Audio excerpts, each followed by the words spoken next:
तो hello channel, welcome back to my guys. उम्मीद है आप लोग खैरियत से होंगे। रुको, ये कहने से पहले कि नए नए मानवा क्यों ला रहे हो, पुराने वाले को ही स्टार्ट कर दो। तो चलो मैं बताता हूँ कि क्या मसला है। कंटेंट लिमिटेड हो गया है, बहुत कम अच्छी सीरीज बची है और जो नए नए आते हैं तो उसको कोई उठा के एक्सप्लेन कर देता है। तो जब हम डालते हैं तो पहला ऑलरेडी एक्सप्लेन कमेंट हमें देखने को मिलता है, दूसरा वीडियो को कोई देखता नहीं क्योंकि वो ऑलरेडी दूसरे चैनल्स पर देख लेते हैं, तीसरा जब लिमिटेड कंटेंट की वजह से वीडियो नहीं आती तो RIP हमें देखने को मिलता है। ये बात छोड़ो, मैं सब चीजों को एक्सप्लेन कर रहा हूँ ना, अब तो रेगुलर हो गया हूँ, अब तो यकीन कर लो। इसलिए बिना और बकवास के और बिना उन लोगों को पॉइंट समझाते हुए जो कि इस बात को समझ ही नहीं सकते कि चैनल के L भी लग सकते हैं अगर वीडियो नहीं डालो। तो दैट्स व्हाई अगेन एक छोटा सा रिमाइंडर, वीडियो को 1x पर देखना और हो सके तो ऐड पूरा देख लो। और 50 के सब्सक्राइबर्स के बहुत करीब है हम लोग, तो यार जल्दी से करवा दो। चलो अब अपनी वीडियो की ओर बढ़ते हैं, वो भी बिना किसी देरी के।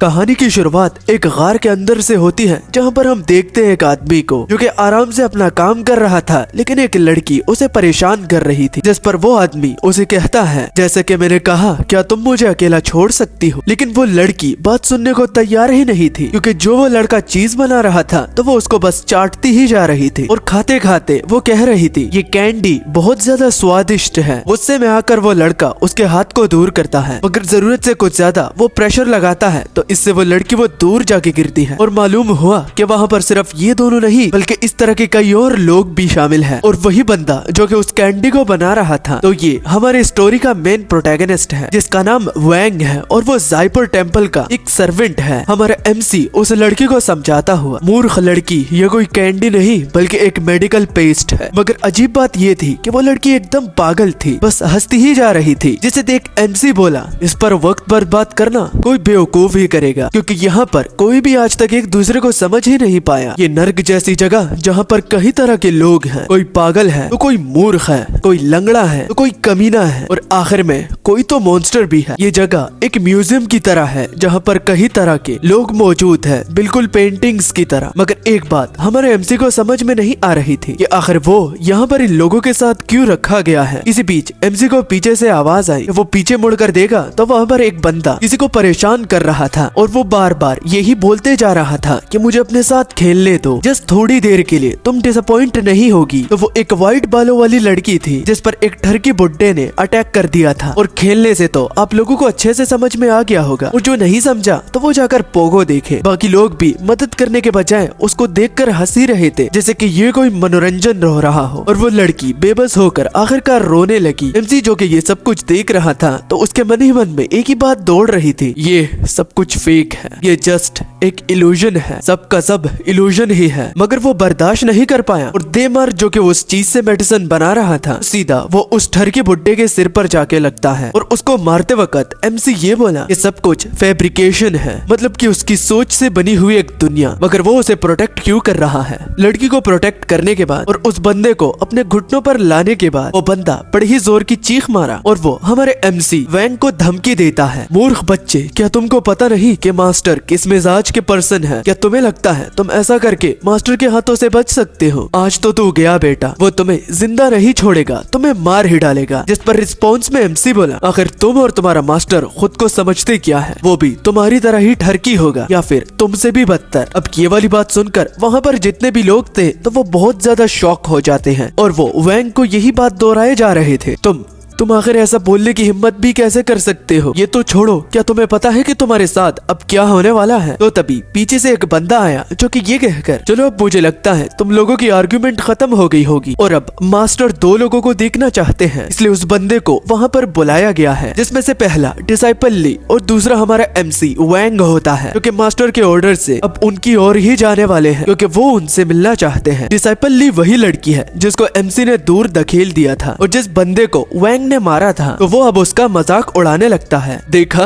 मैंने जैसे बोला था अब तुम्हारे साथ वैसे ही होने वाला है। आज तो तू गया बेटा, आज तेरा आखिरी दिन है। अगर अपना मुंह बंद रखे रखता तो आज ये नौबत ना आती। मगर वैंग कुछ ना बोलते हुए सिर्फ गुस्से की नजरों से उसे घूरता है कि तभी पीछे से वही लड़की वैंग के कपड़ों को पकड़कर उसकी अटेंशन अपनी ओर आकर्षित करती है और बाद में वो बोली, मुझे बहुत ज्यादा डर लग रहा है, मुझे लगता है कि आपको वहाँ पर नहीं जाना चाहिए। मगर वैंग को किसी बात से भी फर्क नहीं पड़ता कि चाहे कितनी इतनी सुंदर लड़की भी उसे रोकने के लिए क्यों ही ना तरस रही हो, मगर वो उसका हाथ छुड़ाते हुए उस बंदे को फॉलो करना शुरू कर देता है। और अगर डिसाइपल ली की बात की जाए तो वो तो हंसते खेलते और झूमते, उसके मुंह पर सिर्फ एक ही अल्फाज थे कि वहाँ पर कैंडी मिल सकती है। तो तीनों उस लड़की के नजरों से दूर भी चले जाते हैं, लेकिन वही व्हाइट बालों वाली लड़की कुछ कर भी नहीं पाती और तीनों उसके आंखों के नजरों से दूर चले भी जाते हैं। काम करने की जगह से बाहर निकलने के बाद MC अपने मन ही मन सिर्फ एक ही बात दोहराता है कि आखिर ये मुझको क्या हो गया है, मैं इन चीजों के लिए इतना ज्यादा गुस्सा क्यों कर रहा हूँ। हालांकि मुझे पता है कि ये सारी चीजें फेक हैं, मगर इतना गुस्सा ये तो मेरी पर्सनैलिटी में भी नहीं था। मेरी पर्सनैलिटी के हिसाब से ये गुस्सा उस टाइम के लिए जायज नहीं था, लेकिन खुद पर मेरा कंट्रोल ही नहीं रहा और आगे से वो ध्यान रखने का ठान लेता है कि यहाँ पर रहते रहते वो अपनी पर्सनैलिटी को चेंज होता हुआ नहीं देख सकता और वो इस बात को स्लाइड करता हुआ, वो भी जस्ट ये बोलकर शायद मैं जज्बाती हो गया और बस मैंने खाना नहीं खाया था, इस वजह से मैं खुद पर काबू खो दिया। चलो अब सबसे पहले खुद को काम डाउन करते हैं। वो खुद को शांत कर रहा था कि ली जिसके हाथ में पत्थर था तो वो बार बार उसको मारते ही जा रहा था, वो भी उसके कंधे पर। भला आखिरकार गुस्सा होकर वो पूछने लगा, आखिर तुम्हारा मसला क्या है, तुम ये क्या करने की कोशिश कर रहे हो। तो डिसाइपल ली एक क्रीपी सी स्माइल देती हुई, क्या तुम कैंडी खाना पसंद करोगे, मैं तुम्हारे लिए ही लाई हूँ। तो उसके लिए वो उस कैंडी को एक्सेप्ट कर लेता है ताकि बाद में वो उसे और परेशान ना करे। और ली हंसती हुई कि मास्टर तो काफी अच्छे हैं ना, क्योंकि मास्टर हमें कैंडी देते हैं। चलते चलते वो मास्टर की जगह पर बहुत करीब आ चुके थे और वहाँ का पूरा एटमॉस्फेयर ही चेंज हो गया। ऐसा लग रहा था जैसे कि खून हर जगह पर पेंट किया गया है, बस लाल ही लाल सब कुछ दिखाई दे रहा था। और जब पैनल के जरिए से हम और वैंग देखते हैं तो वो एक बहुत बड़ा मटका था जिसके नीचे इतनी तेज आग लगी थी जो कि नर्क के शोलों की तरह थी। और डिसाइपल ली और वैंग उसके अगली ओर ही जा रहे थे। उसके अगली ओर वहाँ पर आखिरकार उस मास्टर को भी देख लेते हैं जो कि बैठकर कुछ बना रहा था, वो भी एक बहुत बड़े टूल के जरिए से। बाकी लोग जो कि छोटे मटकों में उस अजीब से दिखने वाली चीज को बना रहे थे, तो मास्टर के पास सबसे बड़ा था। पहुंचते ही डिसाइपल ली मास्टर को ग्रीटिंग्स पेश करती है और अपने डिसाइपल्स को अपने पास आता हुआ देख मास्टर बोले, मेरे प्यारे डिसाइपल्स, आखिरकार तुम यहाँ पर पहुंच ही गए। मगर वो कंटिन्यूसली उसी चीज को ही बना रहा था और जब उसने अपना मुंह मोड़ा तो वो किसी राक्षस से कम नहीं दिखता था। बहुत ही अजीब किस्म का इंसान जो कि बाद में अपने डिसाइपल्स को ये कहकर, तुम लोगों ने मुझे बहुत वेट करवाया है, बहुत ज्यादा वेट, क्या तुम्हें पता है मास्टर कब से वेट कर रहे थे। तो वो एकदम से छलांग लगा देता है और बिल्कुल उनके ऊपर ही था और पलक झपकाते ही वो डिसाइपल ली के पीछे आ जाता है और लैंड करता है, जो कि देख MC के पैरों तले जमीन खिसक गई क्योंकि वो खौफनाक मास्टर डिसाइपल ली को पीछे से एक धक्का देता है, जैसे डिसाइपल ली उछलती हुई उसे मटके में जाकर गिरती है। और मास्टर ये देखकर बहुत पागलों की तरह हंसना शुरू कर देते हैं। एक तो उनका चेहरा इतना डरावना है और ये हंसी ये बहुत ज्यादा क्रीपी है। और जब मास्टर उछलते ही अपनी जगह पर वापस आ जाते हैं तो वो चैंटिंग पढ़ना शुरू कर देते हैं। वो दरअसल डिसाइपल ली को एक सैक्रिफाइस बनाना चाहते थे। और एक डार्क बात बताऊं, ये जो पेस्ट ये सारे लोग मिलकर बना रहे थे तो ये इंसानों से ही बनाए जाते हैं। मगर जहाँ तक डिसाइपल ली की बात है, वो मटके में बैठकर एंजॉय कर रही थी और वो कह रही थी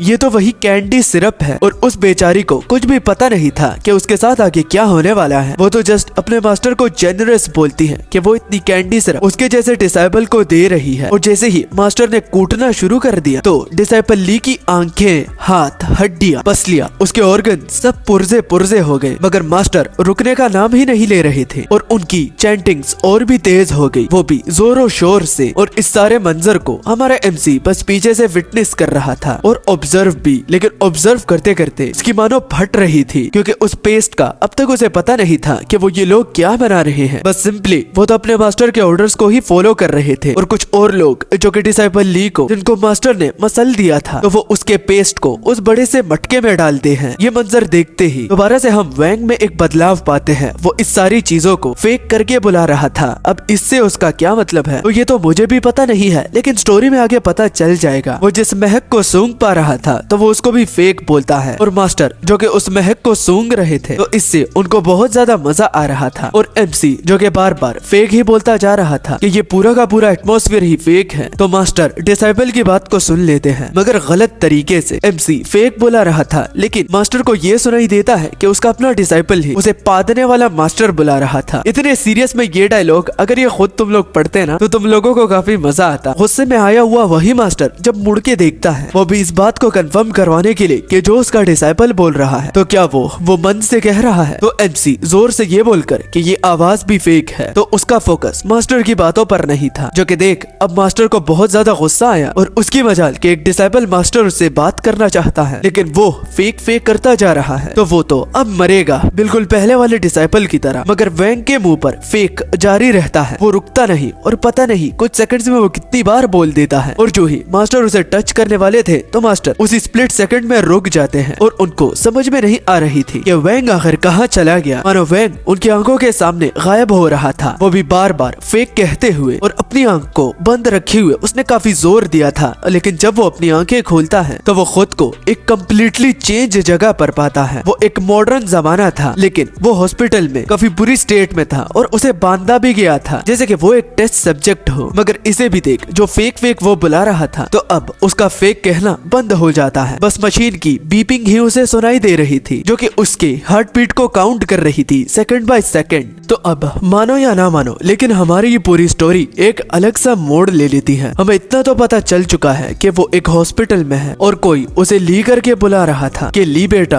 अब तुम्हारे इल्यूजन्स कैसे हैं, तुमने इस बारी क्या देखा, उसमें क्या तुम्हें अलग अलग नजर आया और क्या तुमने एक्सपीरियंस किया। जिसके रिस्पॉन्स में ली सिर्फ ये कहता है कि वो अभी भी एक जैसे हैं, एनवायरनमेंट बिल्कुल भी नहीं बदला, जो था वही है। मैं बार बार एक ही चीज अपने इल्यूजन्स में करता जा रहा हूँ, जिसकी मुझे खग भी समझ में नहीं आती और ऐसा लगता है मानो कि सब कुछ एकदम रियल हो और मैं एक नेक्स्ट लाइफ वो भी दूसरी दुनिया में जी रहा हूँ, वो भी टाइम बैरियर को तोड़ते हुए। मजीद वो कुछ बोलना चाहता था, लेकिन डॉक्टर पूछे कि क्या और कुछ बताना है, तो वो उसे डिसाइपल वैंग के बारे में बताता है कि डॉक्टर कि क्या मैंने आपको कभी डिसाइपल वैंग के बारे में बताया है। तो ली मजीद और आगे बोलने लगा, अच्छा इस दुनिया में इसका नाम ली है और उसमें वैंग, तो कंफ्यूज मत होना। ओके, ली अपने डॉक्टर को बता रहा था कि अब जिस बूढ़े खूसट मास्टर के बारे में पहले उसने बताया है, तो उसने तो इस बार हद ही कर दी, एक पर्सन को उसके सामने ही मार डाला, वो भी मटके में डालकर उसका पेस्ट बना के, और बाद में एक बड़े से मटके में डालकर उसकी एक रिफाइंड बिल भी बना ली। ली की बातों को सुनकर और उसकी कहानी को सुनकर वो जस्ट नोट ही करता जा रहा था, जिस पर MC अब अपने डॉक्टर से पूछा कि डॉक्टर कि क्या आप मुझे सिर्फ इतना बता सकते हैं कि आखिर मेरे इस डिफरेंट इल्यूजन का मतलब क्या है, क्या इस इल्यूजन का ये मतलब है कि ये मुझसे कुछ कहना चाहता है, क्या इसका कोई मकसद है, वो भी जस्ट मेरे लिए। तो अगर प्लीज आपको कुछ पता हो तो मुझे इन्फॉर्म करिए। जिस पर उठता हुआ डॉक्टर बोला कि नहीं, तुम्हें इस तरह के फजूल इल्यूजन्स के बारे में जरा भी नहीं सोचना चाहिए, इसका तो कोई मतलब ही नहीं है। जस्ट तुम्हें एक चीज के बारे में कंसर्न रहना होगा, वो भी इन इल्यूजन्स की लेंथ की, जो कि दिन ब दिन बड़े होते जा रहे हैं। ये तुम्हारी मेंटेलिटी को खराब कर सकते हैं, तो जरा संभल कर। तुम नहीं चाहते कि तुम पागल हो जाओ, क्योंकि कोई भी नहीं चाहता कि वो पागल हो जाए। और अब डॉक्टर ये कहकर कि अब जबकि HPPS, क्योंकि पता नहीं बायोलॉजी दुनिया में क्या वर्ड है, मगर डॉक्टर ये कहकर कि अब जबकि उससे तुम फ्री हो गए हो, तो मेरी सिर्फ एक बात याद रखना और इसे भूलना मत। ओके, वो सब कुछ रियल नहीं है, इसमें दोबारा मत फंसना और कंफ्यूज तो बिल्कुल भी मत होना, वरना तुम रियलिटी और इल्यूजन्स के बीच में अंतर खो दोगे। अच्छा, अब इतना सारा मंजर देखने के बाद इतना तो आप लोगों को समझ में आ गया होगा कि हमारे MC का इस दुनिया में ली नाम है और उस दुनिया में वैंग। वो इल्यूजन्स को देखता है जिसमें वो मुरीम वर्ल्ड में चला जाता है। मैं स्पॉइल नहीं करूंगा, जस्ट इतना ही बताऊंगा, आगे खुद आप लोगों को पता चल जाएगा। मगर कहानी का ट्विस्ट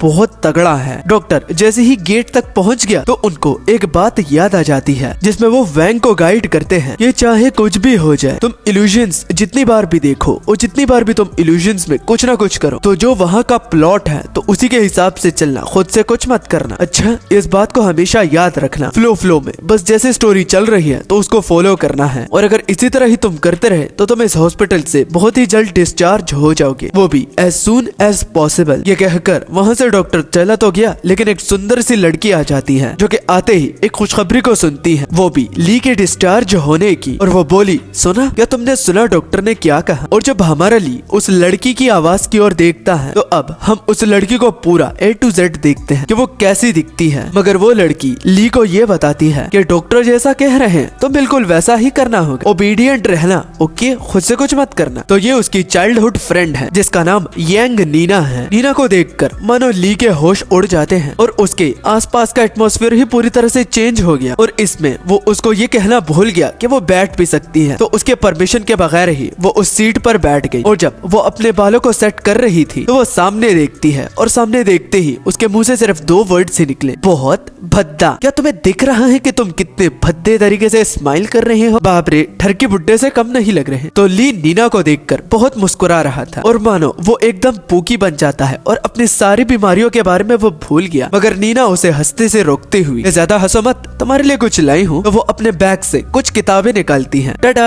ये हमारा होमवर्क है जो कि टीचर ने असाइन किया है। मैंने नोट्स छोड़ रखे हैं तो तुम्हें इसे खुद करना होगा। तो एमसी पूरी तरह से बोर होकर नीना से बोला, हम चाइल्डहुड से दोस्त हैं, तुमसे तो मैं बेटर ही एक्सपेक्ट कर रहा था, लेकिन मरीज को सुकून देना होता है ना कि परेशानी और टेंशन, वो भी होमवर्क दिखाकर यार। तो ठा करके वो किताबें वो उसकी सिर पर मारती हैं और वो बोली कि ऑफ कोर्स नॉट, बाकी लोग अलग हैं और मैं अलग, तो चुपचाप करके बैठो। और एमसी जस्ट आउच ही बोलता है। और सिर्फ ये नहीं, वो जस्ट किताबें नहीं लाई थी बल्कि एक ऐसी चीज भी लाती है जिससे हर एक लड़के को बहुत ज्यादा अच्छा लगेगा। रिलेट करते हो तो कमेंट में जरूर एक रीड लिख देना। वो एक निंटेंडो स्विच था जिस पर लोग गेम खेल सकते हैं। जैसे ही निंटेंडो स्विच पर उसकी नजर पड़ी तो वो उससे छीनने लगता है, लेकिन नीना उससे दूर करके, सबसे पहले मुझे बिग सिस्टर बुलाओ, अब मैं तुम्हें ये निंटेंडो स्विच दे दूंगी। तो वो उसे काफी हॉट आवाज में बोलता है, समझ गया बिग सिस्टर, अब जल्दी से दो। जिससे नीना एकदम शॉक हो गई और उससे निंटेंडो स्विच छीन कर, अब हुई ना बात, इसे कहते हैं असली गिफ्ट। क्योंकि शायद से तुम्हें ये पता नहीं होगा, लेकिन हॉस्पिटल में रहना बाप रे इतना बोरिंग है कि मैं तुम्हें क्या बताऊं। बहुत अच्छा किया कि इस निंटेंडो स्विच को मेरे पास ले आए। इसमें अब मेरे हॉस्पिटल के दिन काफी आराम से गुजरेंगे। इवन अगर मुझे लोग क्रेजी कहते हैं और मैं उसी वजह से सफोकेट यानी कि घुटन में महसूस कर रहा हूँ, तो ये उसको भगाने में मेरी मदद कर देगी। हो सकता है निंटेंडो स्विच से इल्यूजन आना भी बंद हो जाए। मगर नीना ये कहकर कि इसके अलावा काम भी करना है, ओके, होमवर्क भी भूलना मत, तुमने मुझसे वादा किया था। तो एमसी को याद आ जाता है और वो निंटेंडो स्विच को साइड करके कि उसे एक और बात भी याद आई है, तो वो नीना के करीब जाकर उसके साथ अपना माथा जैसे ही टच करता है, वो बोला, मुझे याद आया कि हमने वादा किया था कि हम सेम कॉलेज में जाएंगे। तो वो उसको गले लगाकर ये बोला कि मैं जल्दी रिकवर करूंगा, मेरे लिए प्रे करना, हम साथ में कॉलेज जाएंगे, जस्ट वेट करना नीना, बहुत मजा आने वाला है। लेकिन कम वक्त ये इल्यूजन खत्म होने का नाम ही नहीं ले रहे। जिसके रिस्पॉन्स पे नीना ये बोली, फिक्र मत करो बुद्धू, मैं तुम्हारा वेट कर रही हूँ, जल्दी ठीक होना, ओके।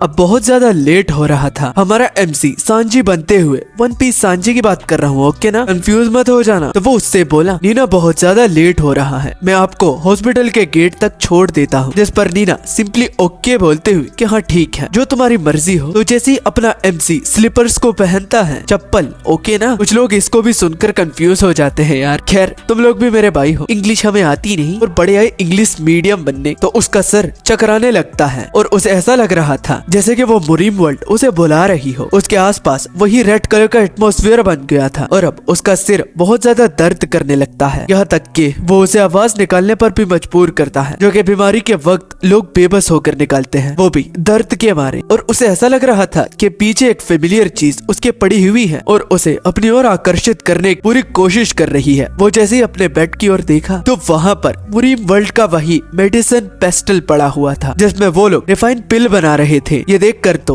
एमसी के पसीने छूटने लगे, क्योंकि ये कोई आम बात नहीं है, ये इल्यूजन्स वो ये क्यों देख रहा है, ऐसा तो बिल्कुल भी नहीं होना चाहिए। और यही सोचते सोचते वो अपने सिर पकड़ लेता है, जिस पर नूना देखती हुई कि तुम्हें क्या हो गया है, तुम ठीक हो ना। सॉरी, यहाँ पर कुछ मिस्टेक्स हो रही हैं, वो भी इस डायलॉग्स में। यहाँ पर दोबारा नीना उसे वैंग बुला रही है, तो बस इसको वैंग ही बुलाते हैं, ओके ना। तो क्या वो ठीक है वैंग? यही नीना बोल रही थी कि एमसी अपने मन ही मन बोला, ये आखिर कैसे मुमकिन है, मैं डॉक्टर के हर एक ऑर्डर को फॉलो कर रहा हूँ, वो भी बहुत सारे दिनों से, तो आखिर ये कैसे मुमकिन है, ये तो नहीं होना चाहिए डॉक्टर के हिसाब से। मगर अब नीना बहुत ज्यादा डर रही थी और इसी को ही एक मजाक की तरह वो नीना को बोला, हाँ डराया कि नहीं, जरूर पता ना मेरा प्रैंक कैसा लगा, एकदम तगड़ा था ना, डर गई ना। तो नीना को बहुत ज्यादा गुस्सा आ जाता है और वो बोली, इसी तरह ही मजाक करना है तो मैं खुद ही चली जाऊंगी। और वो गुस्से में अपना मुंह मोड़ लेती है और वो बोली कि इस तरह की बच्चों की हरकत करना बंद करो, ओके ना, बड़े आए मुझे डराने वाले, हट। मैं तुमसे बात नहीं करूंगी। वो गुस्से में हमारे एमसी को वहाँ पर छोड़कर जाने लगती है। एमसी उसे रोकने की कोशिश करता है लेकिन रोकने का उसके पास कोई वजह नहीं थी। मगर जब वो पीछे देखा दोबारा उसी जगह पर जहाँ पर उसे मेडिसिन पेस्टल देखने को मिला था, वो भी मुरीम वर्ल्ड का, तो वहाँ पर कुछ भी नहीं था। और अब वो ऐसा समझने लगता है कि ये एक गलत फहमी है, शायद वो इसके बारे में कुछ ज्यादा ही सोच रहा है उस वजह से। तो वो नीना के पीछे भागने लगता है कि नीना मेरा वेट करो, मैं आ रहा हूँ यार। तो दोबारा से हम उस टेबल पर कुछ खड़पड़ी देखते हैं, जैसे कि दो बैरियर आपस में क्लैश कर रहे हो और टाइमलाइन को चेंज करने की पूरी कोशिश हो रही है। दो डायमेंशन को एक साथ जोड़ने का क्रैक, बिल्कुल वैसा ही सीन। हॉस्पिटल के वो बाहर भी आ जाते हैं लेकिन नीना का गुस्सा अब तक शांत नहीं हुआ होता और एमसी उसे यही बोलता ही जा रहा था, ये क्या है यार नीना, अब तक तुम गुस्सा हो, कम हो ना, मैं तो मजाक कर रहा था। क्या मैं मजाक भी नहीं कर सकता? क्या तुम मुझे खुश नहीं देखना चाहती? साफ साफ बोलो ना कि अगर गुस्सा ही करना है। तुम्हारे साथ मजाक करके मुझे अच्छा लग रहा था, प्लीज मान लो मेरी बात। तो अगेन वही खड़बड़ी। अब बाहर के जितने भी हॉस्पिटल्स के पेशेंट्स थे तो वो हंसने लगते हैं और उसे ऐसा लग रहा था कि वो उस मुनीम वाली दुनिया की गुफा में है जहाँ पर सारे लोग उसे दोबारा देख रहे हैं और हंस रहे हैं। और जितने भी यहाँ पर पेशेंट हैं तो वो वहाँ के वही लोग और मॉन्स्टर्स रिजेंबल कर रहे थे। मगर एमसी का सारा फोकस नीना पर था और वो अब तक बोलते ही जा रहा था, प्लीज यार मान भी जाओ। तो जब वो उसके बहुत करीब आया, वो भी ये चेक करने के लिए कि ये सच में गुस्सा भी है क्या नहीं, तो नीना मुड़ती हुई उसके चीक पर उंगली रखती है और वो भी ये कहकर, बस बस अब इतना करीब आने की कोई भी जरूरत नहीं, मैंने तुम्हें माफ किया लेकिन दोबारा इस तरह का मजाक मत करना। और हाँ एक बात और, मैं नेक्स्ट वीक तुमसे मिलने के लिए जरूर आऊंगी, अपना ध्यान रखना जैसे कि डॉक्टर ने बताया है, ओके। अगर मैं आई और मुझे डॉक्टर से पता चला कि कुछ भी तुम ठीक तरीके से नहीं खा रहे थे और खड़बड़ी कर रहे थे तो कान के नीचे एक रपटा लगेगा। जो कि सुन मुस्कुराते हुए एमसी ओके में जवाब देता है कि ठीक है समझ गया। तो दोनों एक दूसरे को अलविदा कह देते हैं, जिसमें एमसी एकदम कैदी की तरह लग रहा था जो कि हॉस्पिटल के बैरियर के इस पर और नीना उसके उस पर। दोनों वेव करते हुए आखिरी बार एक दूसरे को बाय बोलकर अपना अपना रास्ता पकड़ लेते हैं। कुछ मिनट्स के बाद हम देखते हैं कि एमसी हॉस्पिटल में घूम रहा था और अब जबकि कोई नहीं है तो उसे दोबारा वो मंजर याद आने लगता है जो कि उसने नीना के वक्त देखा था, जिसमें उसने श्योरली उसी मेडिसिन पेस्टल को देखा था जो कि मुरीम वर्ल्ड का था। लेकिन आखिर ये सब कुछ वो इतना क्यों देख रहा है? उसे तो अब तक ठीक हो जाना चाहिए था। वो नेगेटिव सोचने से खुद को रोकता है लेकिन फिर भी यही सोच कि शायद उसकी कंडीशन और भी ज्यादा खराब होती जा रही है, तो यही बोध उसके सर पर मंडरा रहा था। और अगर उसकी कंडीशन और भी ज्यादा खराब होगी है तो वो हॉस्पिटल से डिस्चार्ज नहीं हो पाएगा और कॉलेज के एंट्रेंस एग्जाम तक तो वो बिल्कुल भी रिकवर नहीं कर पाएगा। और अगर ऐसा होता है तो नीना और उसके बीच में जो वादा था तो वो टूट जाएगा, मतलब कि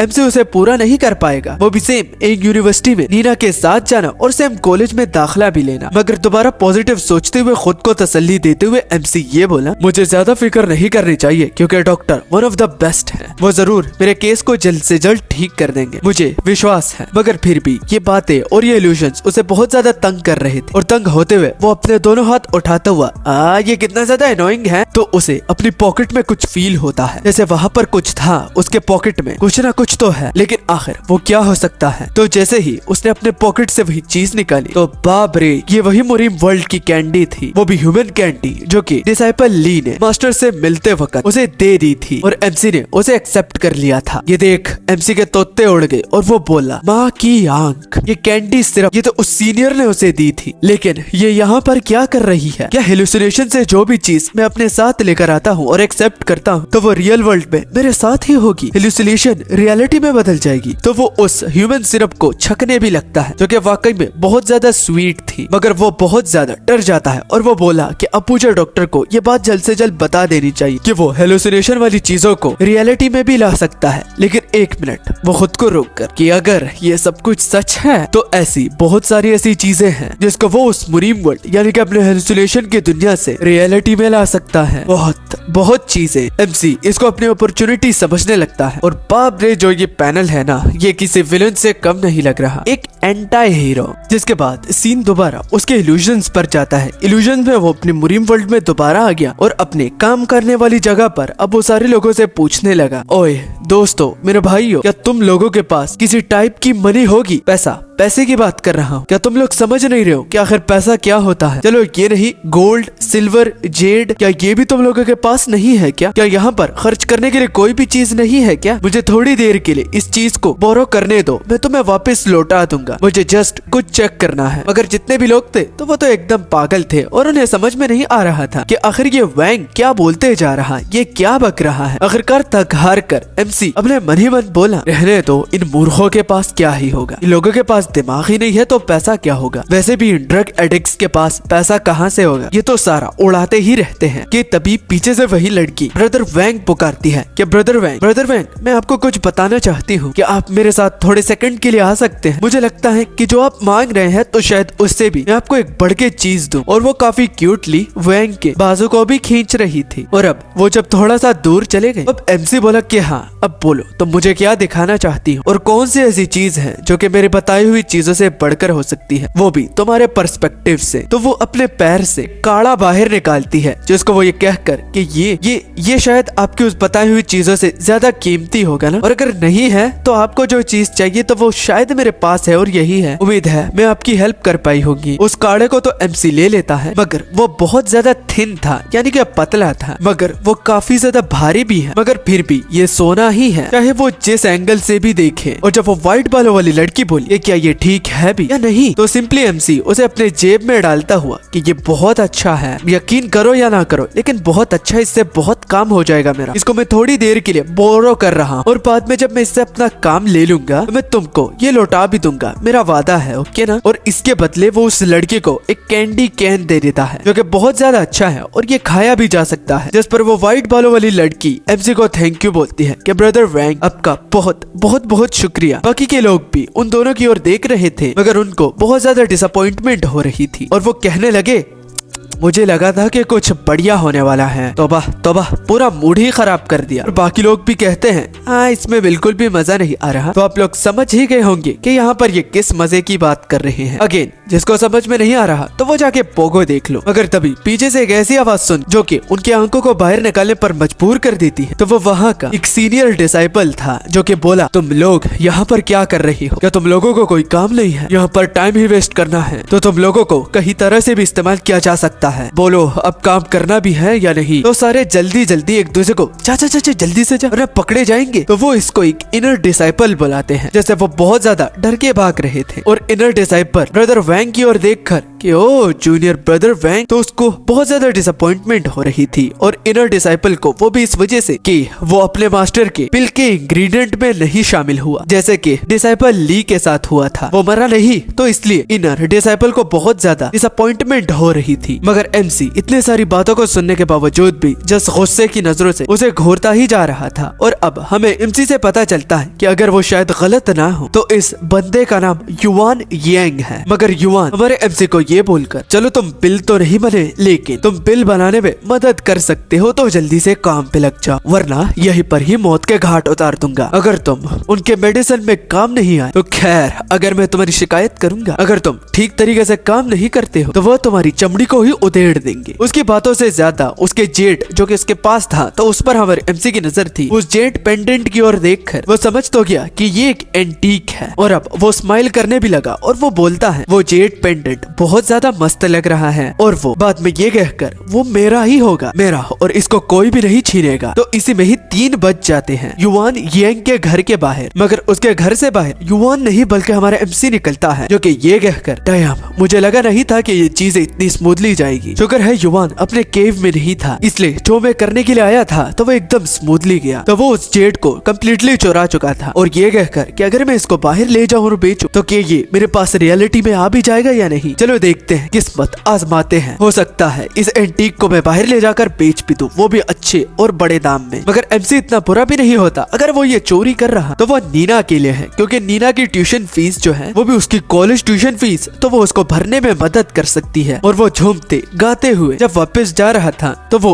जेड पेंडेंट मेरे हाथों लगा है, यही गुनगुनाते हुए जा रहा था कि तभी वो अपने सामने एक ब्राइट लाइट को देखता है। ब्राइट लाइट मतलब कि कोई ऊपर नजर आ रहा है और ठीक उसके सामने है। तो तभी उसके पीछे युआन आ जाता है जो कि ब्रदर वैंग को ये कहकर, ब्रदर वैंग आखिर आप यहाँ पर क्या कर रही हो, वो भी इतनी देर रात को, क्या यहाँ पर आपका कोई जरूरी काम था क्या? तो इससे एमसी के पैरों तले जमीन खिसक गई और उसको समझ में नहीं आ रहा था कि अब इसका जवाब वो कैसे दे। अब एमसी बहुत ज्यादा शॉक हो जाता है और ब्रदर युआन को अपने पीछे देखकर वो ब्रदर युआन से बोला, ब्रदर युआन आप यहाँ पर क्या कर रहे हो? जिस पर ब्रदर युआन बोला कि ये मुझसे नहीं बल्कि मुझे तुमसे पूछना चाहिए और जरा ये बताना कि तुमने अभी तक मेडिसिन सर्वेंट्स के कपड़े क्यों पहने हुए हैं, इसकी कोई खास वजह? लेकिन खैर छोड़ो, लगता है तुम बहुत ज्यादा लकी हो। वैंग को किस्मत वाला बोलकर उसे खक भी समझ में नहीं आ रही थी, जिस पर युआन बोला, ज्यादा सोचने की जरूरत नहीं है, मेरे पीछे चलो, तुम्हें एक मजे की चीज दिखाता हूँ। और वो मजे की चीज ये थी कि जितने भी लोग जिसको वैंग ने नीचे आते हुए देखा था तो वो सारे यहाँ से एस्केप करने का प्लान बना रहे थे, क्योंकि यहाँ पर मास्टर के पल्लुओं के साथ वो नहीं बंधना चाहते। और वैंग को देखने के बाद इसलिए तो वो उसे किस्मत वाला बुला रहा था। और एडिशनली इस सारे जगह पर बहुत सारे गार्ड्स होते हैं, लेकिन उनको युआन और उसके दोस्तों ने पहले से ही मजा चखा दिया है। बात को समझने के बाद हमारा एमसी तेजी से चिल्लाता है, एस्केप मतलब कि तुम लोग यहाँ से भाग निकलने का प्लान बना रहे हो? जिस पर युआन उसे गले से बहुत जोर से पकड़ता है और एमसी के रिएक्शन मानो ऐसे लगते हैं जैसे कि वो बस मर ही जाएगा। और बाद में युआन गुस्से में ये कहकर, तुम्हें नहीं आना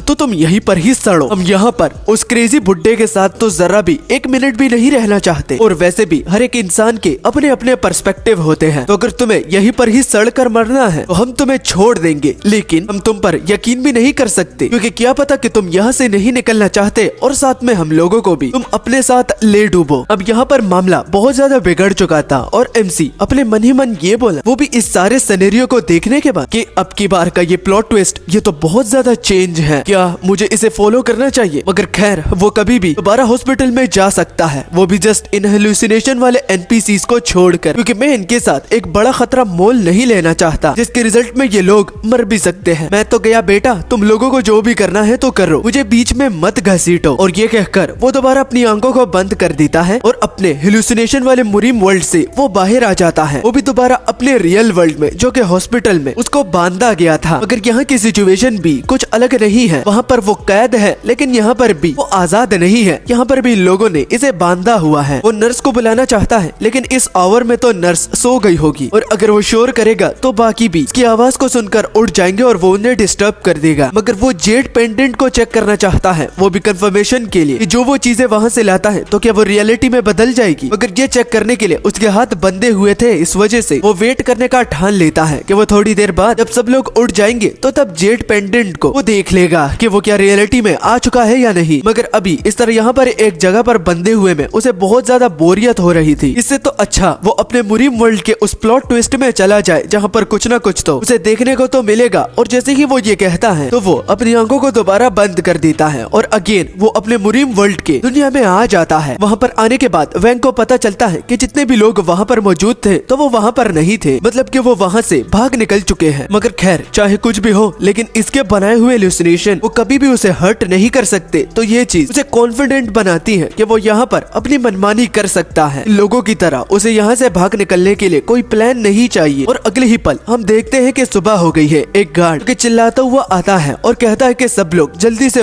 से उठो वरना तुम लोग मारे जाओगे, क्योंकि मास्टर ने सब लोगों को बाहर बुलाया है, एक को भी नहीं छोड़ना। तो सब लोगों को मैं उठाने के लिए आया हूँ, जल्दी से उठो। हॉल में मास्टर तुम लोगों का इंतजार कर रहे हैं। जो कि देख कुछ लोग बोले, आखिर क्या हुआ, मास्टर हमें क्यों बुलाना चाहते हैं? तो कुछ ये बोले कि चलो चलो जल्दी चलते हैं, अगर हम लेट हो जाए तो मास्टर का गुस्सा तो तुम्हें अच्छी तरह से पता है कि वो तो सीधा मौत के घाट उतारते हैं। और कुछ लोगों को तो पता ही नहीं था, क्योंकि वो अभी अभी उठे थे और उन लोगों ने आवाज नहीं सुनी थी। मगर इसी बीच हम देखते हैं हमारा एमसी अब तक सोया नहीं और उसकी आंखें खुली हुई थी। लेकिन जब वो हॉल की ओर गए तो सामने इन सारे सर्वेंट्स के एक बहुत बड़ा टेम्पल था और ये लोग उसके सामने खड़े हुए थे। कुछ देर के बाद वहाँ से मास्टर निकल आते हैं, जो कि उन लोगों को देखकर बोले, बहुत खूब, तुम लोग यहाँ पर आ चुके हो। बूढ़े खूसट को वहाँ पर देखकर एमसी ये अपने मन ही मन कहता है, आखिर अब ये बूढ़ा खूसट कौन सा प्लान बना रहा है, पता नहीं इसका दिमाग इतना ज्यादा चलता क्यों है, हर बारी इसकी कोई ना कोई खिचड़ी तो जरूर बनी होती है। तो जब मास्टर ने अपनी बात शुरू की तो वो सब लोगों को बताता है कि तकरीबन 3 बजे यहाँ से कुछ लोग भाग निकलने की ट्राई कर रहे थे और तुम्हें पता है उन लोगों के बीच में हमारे ओल्ड मास्टर पर्सनल डिसाइपल्स भी मौजूद थे। और तुम लोगों को मैंने यहाँ पर इसलिए बुलाया है कि तुम लोग इन लोगों का अंजाम अपने आंखों से देख लो। मास्टर को बहुत ज्यादा इन लोगों ने हर्ट किया है और उसको मास्टर जंजीरों से बांधकर फेंकते हुए लेकर जा रहे थे और वो भी बहुत ज्यादा गुस्से में को घसीटते घसीटते मास्टर हमें इस सेक्ट का नाम भी बताते हैं। तो मालूम होता है कि इस पूरे सेक्ट का नाम जैन दोंगवा सेक्ट है और उनके कुछ परंपरा जो कि अच्छे काम करने पर तुम्हें इनाम दिया जाएगा और बुरे काम करने पर तुम्हें पनिशमेंट। अगर तुम इन दोनों रूल्स को फॉलो करते हो तो तुम जैन दोंगवा सेक्ट को ज्वाइन कर सकते हो। और बदकिस्मती से हम युवान को भी वहाँ पर देखते हैं जो कि उन लोगों के साथ बंधा हुआ था और युवान हमारे एमसी को देखकर कुछ कहने को जा रहा था लेकिन उसके मुंह पर पट्टी लगी हुई थी। इस वजह से एमसी उसे देखकर अपने मन ही मन बोला, पता नहीं रात को क्या बोल रहा था, यहाँ से भाग निकलेंगे, तुम इतनी जल्दी पकड़े गए, पैथेटिक। शुक्र है मैंने तुम लोगों को फॉलो नहीं किया वरना तुम लोगों की तरह मेरा भी अंजाम होता। और अब उन लोगों की पनिशमेंट की बारी आ जाती है। मास्टर उनको पकड़कर उछाल देता है, वो भी सामने की ओर, और कुछ चैंटिंग्स को पढ़कर वो नीचे का बहुत बड़ा गड्ढा खोद देता है जिसमें वो उन सारे लोगों को डाल देता है, वो भी उनको मरने के लिए। और ये देखकर एमसी अपने मन ही मन दोबारा बोलता है, हेलुसिनेशंस बस हेलुसिनेशंस ही होती है और रियल लाइफ कभी भी नहीं हो सकती। ये मास्टर, ये सारे के सारे लोग, ये तुम अपने हेलुसिनेशन से ही बना रहे हो, तो तुम्हें ज्यादा सोचने की कोई भी जरूरत नहीं क्योंकि तुम इन्हें कभी भी कंट्रोल कर सकते हो, क्योंकि अफ्रेड होना तुम पर लागू नहीं होता। वो खुद को तसल्ली दे रहा था कि पीछे बहुत तेज आवाज उसे सुनाई दी। पता चलता है कि मास्टर ने किसी और बंदे को भी मार डाला था, वो भी अपनी टेक्निक की मदद से जो कि बहुत घिनौनी थी। लेकिन ये घिनौनी चीज इसको देखकर एमसी के तोते उड़ गए क्योंकि अब तक वो इसे हेलुसिनेशन बार बार बुला रहा था जिसको उसने बनाया है, मगर उसे ये याद नहीं है कि उसने हेलुसिनेशन में मास्टर को ये टेक्निक दी थी। क्या ये एक ऐसी हेलुसिनेशन है जो कि खुद ब खुद बनाई गई है? लेकिन ये नहीं हो सकता क्योंकि बनाने वाला हमारा एमसी वैंग है। और अब उसे शक होने लगा था कि क्या कहीं ये हेलुसिनेशन से बनाई हुई चीजें उसे हर्ट कर सकती हैं। अब तो उसके पैरों तले जमीन घिसक गई थी क्योंकि ये उसे कभी भी फेस करना नहीं पड़ा और न ही कभी उसने अपनी जिंदगी में भी ये एक्सपेक्ट किया था कि जो वो चीजें बनाएगा तो वो उस पर ही भारी हो जाएगी, यहाँ तक कि वो उसे मारने तक भी उसके खिलाफ इस्तेमाल की जा सकती है। तो अब सवाल ये उठता है कि क्या युवान सोकर जिसको ये हेलुसिनेशन बोल रहा है, तो क्या ये सच में हेलुसिनेशन ही है या फिर एक अलग ही दुनिया जहाँ पर वो जिंदा है? मगर एक दूसरा सवाल ये भी उठता है कि अगर वो वहाँ पर मरता है तो क्या वो रियल वर्ल्ड में मारा जाएगा या फिर उसके हेलुसिनेशन ही खत्म हो जाएंगे? और बाद में मास्टर बड़ी ही भारी आवाज में बोले, तो अब बताना कि जिसके भी इविल इंटेंशंस हैं वो भी मेरे और इस सेक्ट के लिए, तो क्या तुम मुझसे लड़ने के लिए तैयार हो? क्या तुम भाग सकते हो? नहीं कर सकते तो तुमने अपनी हार को एक्सेप्ट कर लिया है। लेकिन फिर भी अगर तुम लोगों के थोड़े भी गलत विचार मुझे दिखे तो याद रखना कि इसी बंदे की तरह मैं तुम्हें मौत के घाट उतार दूंगा, छीड़ फाड़ दूंगा या फिर तुम्हें एक कैंडी बना दूंगा। याद रखना मूर्खो, तुम अभी उस लेवल पर नहीं गए हो जिसमें तुम बगावत करने के लायक हो। और मूर्खो, ये भी याद रखना जो कि आज तुमने देखा है, जो तुमने देखा यही अंजाम हो सकता है। तो ये बात तुम लोगों को हमेशा याद रहनी चाहिए। मास्टर की डरावनी और खौफनाक स्पीच को सुनने के बाद जितने भी लोग वहाँ पर थे तो उनके चेहरों पर डिस्पेयर और डर हम देख सकते हैं। और इन लोगों में से कोई भी नहीं जो कि बगावत का कहीं सोच भी सकता था, वो भी इस वजह से मैं बता सकता हूँ क्योंकि इनके चेहरों से साफ साफ पता चल रहा है। और अब जब मास्टर की यहाँ पर पूरी की पूरी डेमोन्स्ट्रेशन खत्म हो गई है, वो भी सेक्ट के रूल को समझाने की, तो वो सब लोगों से यही एक्सपेक्ट करते हैं और बोलते हैं बस यहाँ पर एक दूसरे की हेल्प करो, मास्टर्स की हेल्प करो जो कि इमोर्टैलिटी को अचीव करना चाहते हैं। जब वो इमोर्टैलिटी को अचीव करेंगे तो तुम्हें इसका इनाम भी मिलेगा। तुम लोग बस थोड़े से मुश्किल वक्त में हो, बस और कुछ नहीं। तुम लोगों को बस बर्दाश्त करना है और कुछ नहीं। और अगर तुम इसी तरह ही करते रहे तो बाकी मास्टर्स के साथ साथ तुम मुझे भी इमोर्टैलिटी के रास्ते पर ले जाओगे जो कि बहुत बहुत बढ़िया काम करोगे। इसी तरह ही खूब मेहनत करते रहो और इसका इनाम मैं तुम्हें जरूर दूंगा जब तुम मेरे गोल को अचीव करने में मेरी मदद करोगे, ओके ना? ये कहते हुए वो हमारे एमसी के बाजू से गुजर भी रहा था कि तभी वो हमारे एमसी की ओर बड़े ही गुस्से के साथ बोला, वो जो घिनौने लोग थे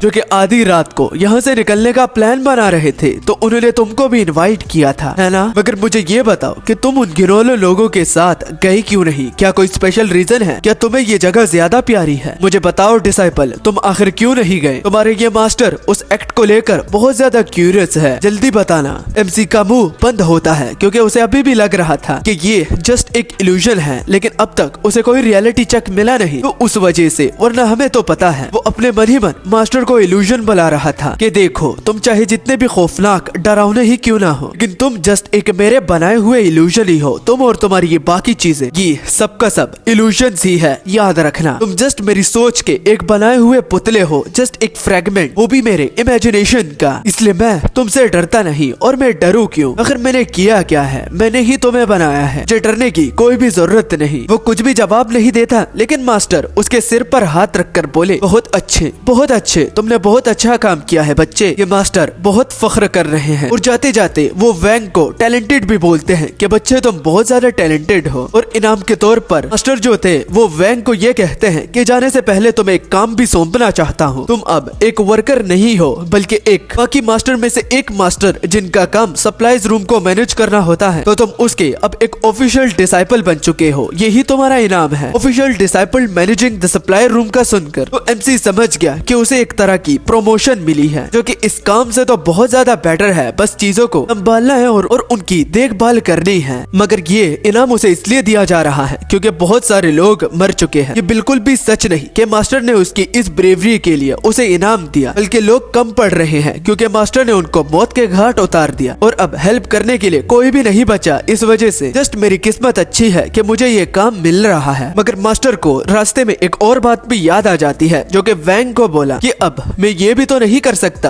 कि तुम्हें डायोस्ट मास्टर के हवाले भी कर दो, लेकिन तुम डायोस्ट मास्टर का नाम भी ना लो। तो अब जबकि तुम उनके एक डिसाइपल बन चुके हो, तो उनका जो सर नेम है तो वो भी अब तुम्हारा हुआ। एक डिसाइपल को मास्टर का नाम जरूर अपने नाम के साथ लगाना ही चाहिए। और मास्टर उसका नाम बदल कर बोले, अब बात सुनना मेरे डिसाइपल, तुम डायोस्ट मास्टर के एक डिसाइपल बन चुके हो, वो भी ऑफिशियली। तो तुम्हारा नाम बदल कर मैं वैंग से युआन येंग रखता हूँ। काफी डार्क रियलिटी है अगर तुम लोग थोड़ा सा भी सोचो, क्योंकि युआन येंग अभी अपने हाथों से मास्टर ने उसको मारा है। बस उसका नाम अब जबकि रह गया है तो वो वैंग को दे दिया गया। मतलब कि इतनी आसानी से यहाँ पर इंसानों को मारा जा सकता है, और बिल्कुल इन लोगों के लिए वो खिलौनों की तरह है। मास्टर बोले कि आज के बाद तुम्हारा नाम युआन येंग है, वो भी डायोस्ट मास्टर के एक ऑफिशियली डिसाइपल भी हो। ये सुनकर एमसी अपने मन ही मन बोला, बाप रे, इससे जालिम और खूसट बुड्ढा तो मैंने आज तक अपनी जिंदगी में भी नहीं देखा। अभी अभी मेरे सामने इस नाम का एक बंदा मरा है, लेकिन अब जबकि वो नहीं रहा तो उसकी पोजीशन के साथ साथ मुझे उसका नाम भी मिल रहा है। ये जगह और ज्यादा कितनी घिनौनी हो सकती है। और एडिशनली मास्टर उसको एक थैली भी देते हैं कि ये भी लो। उस थैली को देखकर एमसी के मन में सिर्फ एक ही सवाल उठा, एक थैली,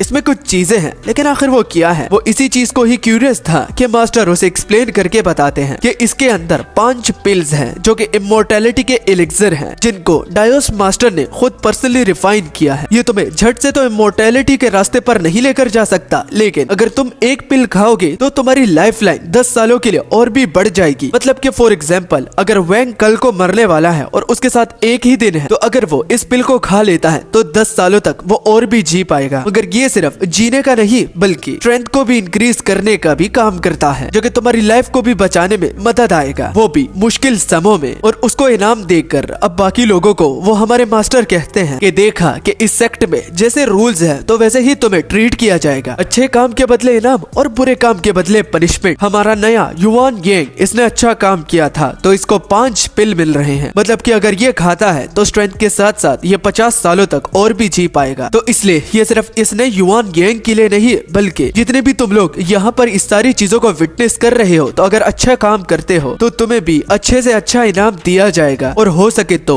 इस नए युआन येंग से भी बढ़कर इनाम तुम्हें दिया जाएगा। तो खूब मेहनत करना, क्योंकि मेहनत कभी भी जाया नहीं जाती। उस एलिक्सर को देखने के बाद एमसी बहुत ज्यादा डर गया, क्योंकि उसे पता था कि ये जो एलिक्सर है तो ये ह्यूमंस को रिफाइन करके बनाया गया है। तो उसे डिसाइपल ली, जिसको मास्टर ने मटके में डालकर उसका सिरप बना दिया था, तो वो याद आ जाती है कि उसको भी रिफाइन करके हो सकता है इस पिल में उनके कुछ आश्चर्य पड़े हो। तो यही बात इस पिल की बहुत ज्यादा खौफनाक होती है। अब मुरीम वर्ल्ड की स्टोरी को पूरा करने के बाद जब वो दोबारा अपने रियल वर्ल्ड में आया तो उसे यकीन नहीं आ रहा था कि जो जो चीजें उसे वहाँ पर मिली थी तो वो सारी की सारी चीजें वो यहाँ पर रियल वर्ल्ड में लेकर आ गया है। इस बात पर कोई भी यकीन नहीं करेगा, लेकिन अगला स्टेप ये चेक करना है कि जो वो चीजें वहाँ से लेकर आया है तो क्या वो रियल है या फेक। इसलिए वो जेड पेंडेंट जो है उसको चेक करेगा और उस गोल्ड ब्रेसलेट को भी, जिसके दाम से ही वो पता लगा लेगा कि क्या खतरा मोल लेना अच्छा भी है या नहीं, या फिर सिर्फ फेक चीजों के लिए वो अपनी जान जोखिम में डाल रहा है। मगर जितना उसे पता है तो जेड पेंडेंट और वो जो गोल्ड का काड़ा है तो वो रियल है, और अगर वो रियल निकलता है तो इसका मतलब जो ये एलिक्सर है तो इसका इफेक्ट जिस तरह के मास्टर ने बताया तो वो भी रियल होगा। एक चीज कंफर्म हो जाए तो बाकी खुद ब खुद हो जाएगी। और अभी के लिए वो सोचने लगा कि अब जब कि मैं इतना सोच रहा हूँ तो इसमें से किसी एक को ट्राई ही कर लेता हूँ यार, क्योंकि ये वैसे भी मेरे रहे हैं। मगर जैसे ही वो उसे ट्राई करने वाला था तो धड़ाम से साइड से दरवाजा खुला और ये नीना थी जो कि गुस्से में वैंग को आवाज लगाती है। वो इस बात को लेकर गुस्सा थी क्योंकि एमसी ने उसे कॉल किया था कि कुछ अर्जेंट है और वो इतनी ज्यादा डर गई कि उसने क्लासेस को भी स्किप कर लिया। गार्ड उसे बाहर जाने नहीं दे रहा था तो उसे दीवार के उस पार कूदना पड़ा। इतने सारे मुश्किल काम करने के बाद अगर उसकी ये बातें इम्पोर्टेंट और अर्जेंट नहीं हुई तो वो खुद उसे कूटेगी, और अगर ये पिछली बार की तरह कोई प्रैंक हुआ तो वो सीरियसली इस बार उससे बिल्कुल भी बात नहीं करेगी। एमसी पहले तो इधर उधर देखता है और बाद में दरवाजा और खिड़की के पर्दों से कमरे को बंद कर देता है, जिसको देख हमारी जो नीना है वो बहुत ज्यादा शर्मा गई और वो वैंग से बोली, वो भी बहुत ज्यादा शर्माते हुए कि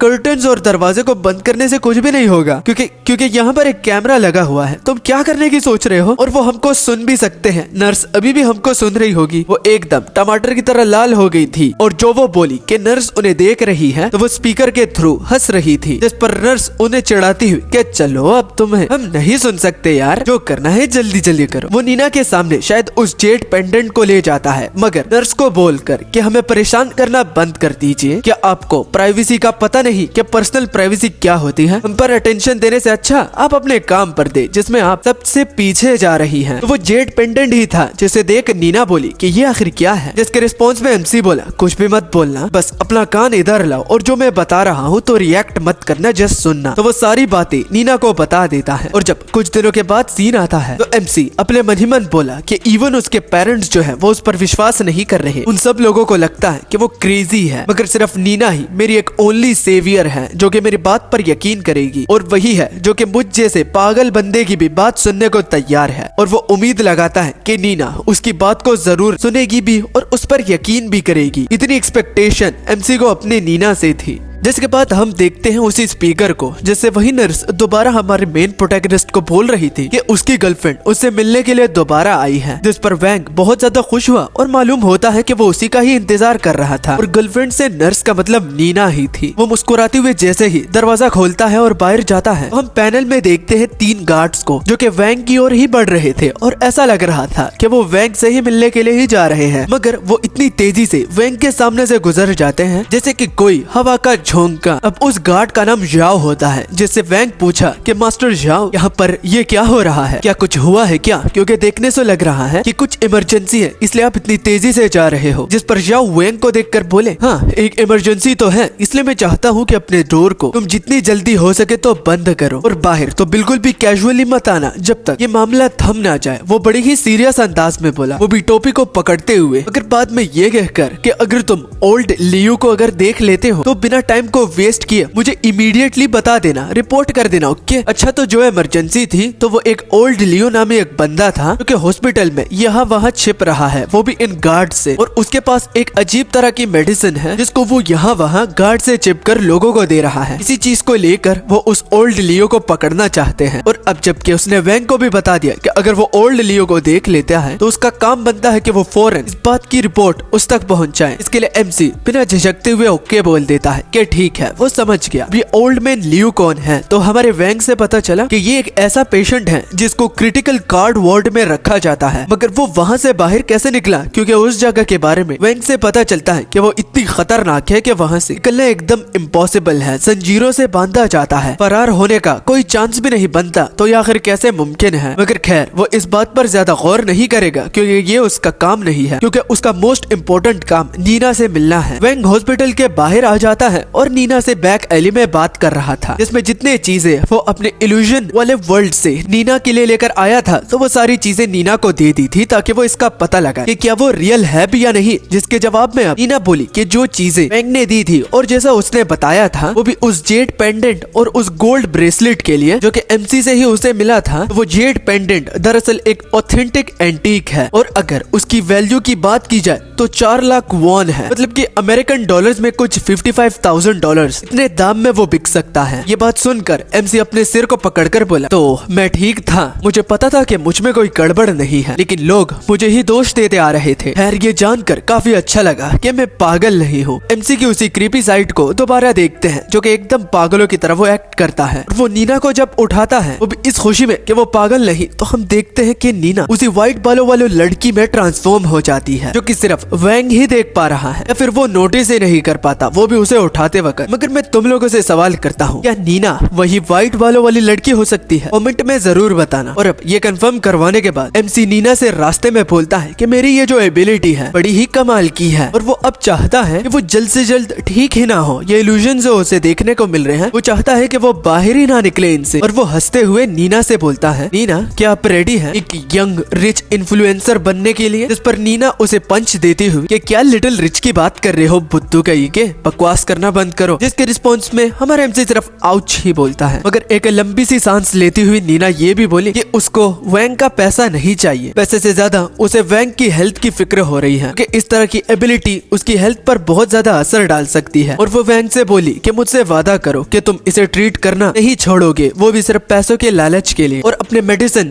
उसी तरह ही खाओगे जैसे कि पहले तुम इसे क्योर करने के लिए खाते थे। और अगर वो ऐसा नहीं करता तो वो भी उसकी मदद नहीं करेगी। जो कि सुन हमारा MC बोला, ठीक है मैं वादा करता हूँ और शुक्रिया मेरी इतनी फिक्र करने के लिए। और तभी पीछे वही ओल्ड मैन लियो आ जाता है, जो कि नीना को वैंग के सामने ही ले जाता है। और वैंग रिएक्ट करने में देर कर देता है। आप लोगों को ये मंजर देखकर कुछ याद आया? कमेंट में जरूर बताना, ओके ना? ये सीन आपने पहले भी देखा होगा। ओल्ड मैन लियो ने नीना को पकड़ा हुआ था। MC उसे देख बहुत ज्यादा गुस्सा हुआ और उसे कहने लगा कि इसे छोड़ दो, वो उसकी दोस्त है, उसे छोड़ दो जल्द से जल्द। और अभी के अभी वो उसकी ओर भागता है, मगर कोई चीज ओल्ड मैन लियो उसकी ओर फेंक देता है, जो कि उसके माथे पर सीधा जाकर लगता है और उससे बहुत ज्यादा खून निकलने लगा। और वो खून निकलने की वजह से अपना बैलेंस खो दिया और वो गिर गया। और बस बेबस की तरह उस ओल्ड मैन लियो की ओर देखकर बस यही अपने साथ मम्बलिंग कर रहा था। दोबारा MC स्टैंड नहीं लगने वाला मेरे दोस्त। तो वो बस उसे रुकने का ही बार बार कह रहा था। उसी मोमेंट में MC को उस मास्टर की दी हुई पिल की याद आ जाती है, जिसको खाने के बाद उसे एनर्जी भी मिलेगी और साथ में 10 सालों तक वो और भी जी पाएगा। और उस स्ट्रेंथ से, जो कि उस पिल को खाने के बाद वो उस स्ट्रेंथ से अपनी जान भी बचा सकता है। मगर इतने क्रिटिकल स्टेट में भी नीना को अपनी नहीं बल्कि वैंग की पड़ी हुई थी, क्योंकि उसके माथे से बहुत ज्यादा खून निकल रहा था। वो रोते हुए पूछी कि क्या वैंग तुम ठीक हो? तो हम नीना के आंख के रिफ्लेक्शन में देखते हैं कि MC ने उस पिल को खा लिया था और उसकी बॉडी से मानो शोले भड़क रहे थे। वो पलक झपकते ही बिजली की रफ्तार से गायब हुआ और उस ओल्ड मैन लियो के पास आकर उसे उसके चेहरे से पकड़कर नीना से दूर करता है और इतने जमीन पर जोर से मारता है कि उसका चेहरा ही कुचल देता है। और वो बड़े ही गुस्से से बोला, बूढ़े खुसट, मैंने कहा ना